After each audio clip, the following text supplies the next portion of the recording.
राधे राधे, हरे कृष्णा।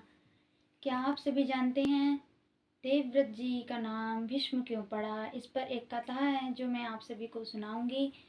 तो देवव्रत जी के पिताजी का नाम था शांतनु। शांतनु जी ने 2 विवाह किए थे, माँ गंगा से और सत्यवती जी से। सत्यवती जी एक दिव्य जाति की कन्या थी और उनके पिताजी का नाम था दासराज।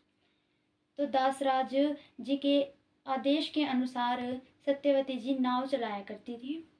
तो अब शांतनु जी उनके रूप पर मोहित होकर उनसे विवाह करने का निर्णय किया। तो उन्होंने सत्यवती जी से कहा कि मैं आपसे विवाह करना चाहता हूँ। तो इस पर तर्क देते हुए सत्यवती जी ने कहा कि मैं आपसे विवाह नहीं कर सकती। तो इस पर कहा शांतनु जी ने कि आप मुझसे विवाह क्यों नहीं करेंगी, आप इसका कारण मुझे बताइए। तो सत्यवती जी ने कहा कि धर्म के अनुसार ज्येष्ठ पुत्र ही राजा बनता है। तो आपने आपकी जो पहली धर्म पत्नी थी उनके पुत्र हैं देवव्रत, तो उन्हीं को राज्य मिलेगा। मेरी संतान को कुछ प्राप्त नहीं होगा, तो मैं इसीलिए आपसे विवाह नहीं कर सकती।